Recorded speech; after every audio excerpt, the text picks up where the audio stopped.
There are places in the world where beauty feels dangerous, where one step too far could turn awe into catastrophe. And yet, those are the places where humans have always built, at the edge between fear and fascination.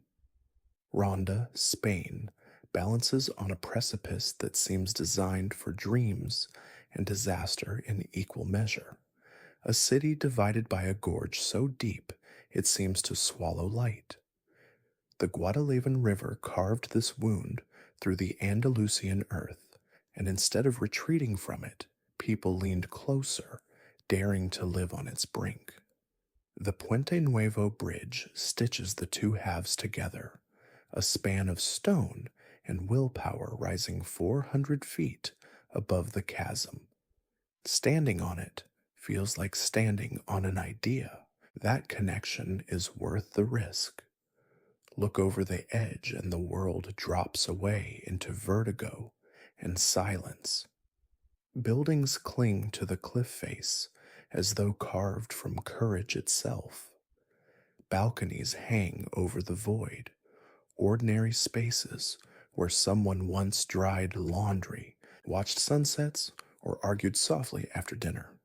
In Ronda, daily life is lived on a threshold. Every street is a negotiation between gravity and faith.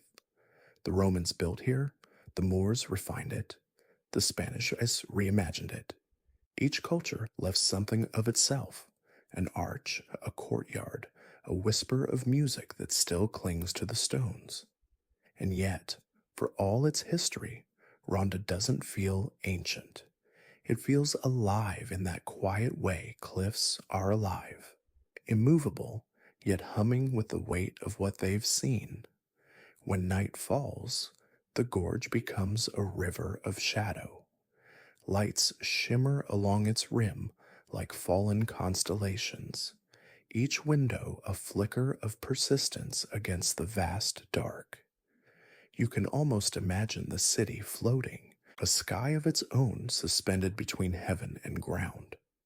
Wind drifts through the canyon, carrying the scent of olive trees and stone dust.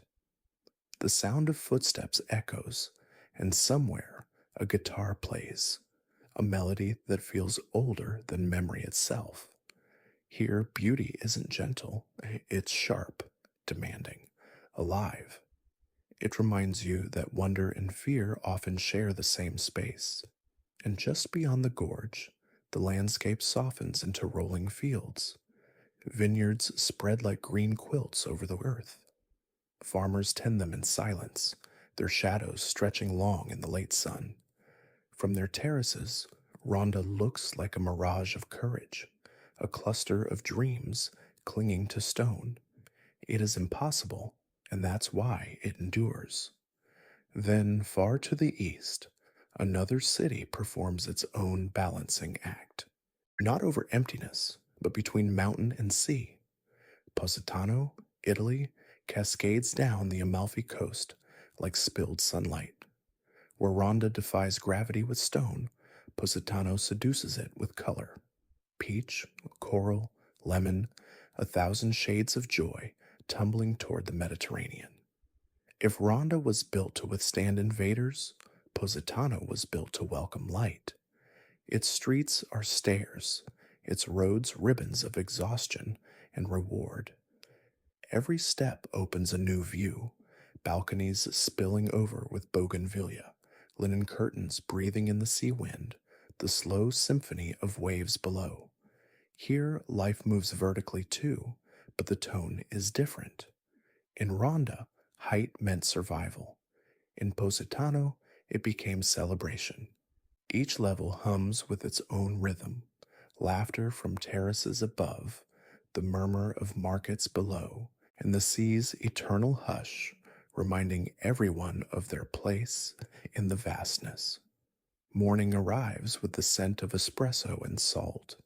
Fishermen haul their boats ashore as the first ferries appear, and somewhere high above, a child runs through a sunlit corridor, the echo of their footsteps chasing gulls across the cliffs. In Positano, time doesn't march, it drifts, like tide and perfume. The beauty here comes with cost. Water must be carried upward, supplies hauled by hand through narrow lanes.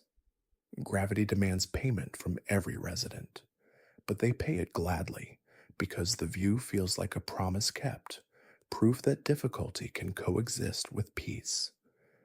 When evening light touches the town, the pastel walls blush as if alive. The sun slides into the horizon, gilding rooftops and waves alike, and for a moment, the entire city seems to exhale with you, a collective sigh of belonging. But Positano isn't just picturesque, it's a map of human desire, our instinct to climb toward beauty, to live where the world feels closer to the divine. Every stairway is a small act of devotion, every terrace a temple to light and breath and the courage to remain. The nights here shimmer with laughter and soft jazz, voices rising from seaside cafes, each one a note in the song the sea never stops singing. The air tastes of citrus and salt, and in that mix of sweetness and sting, you understand beauty always asks something in return. Both Rhonda and Positano teach the same quiet truth. Humans don't simply build to survive. We build to express what we believe about the world. Rhonda says, we endure. Positano answers, we rejoice. One city reaches upward to defy nature. The other flows downward to embrace it. Both reveal something timeless, that we are most human when we live on the edge of what seems possible. Perhaps that's why these cities move us, not because of their age or architecture, but because they reflect something within us. We too balance between danger and beauty, between control and surrender, between what holds us steady and what pulls us forward. The cliffs of Ronda, the slopes of Positano, they're mirrors of the inner landscapes we all carry, places where fear meets wonder, where survival becomes art, where fragility doesn't mean weakness, it means choosing to stand where the view is worth the risk. And maybe, beyond these two cities, there's a greater truth. Every generation builds its own version of the edge, a place between safety and longing. For some, it's a literal cliff. For others, a dream, a decision, a leap of faith.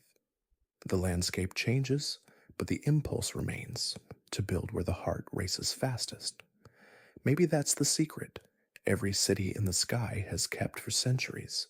That height is never just about elevation, it's about aspiration. To build where we might fall and trust that even at the edge of the world, we can still make something beautiful.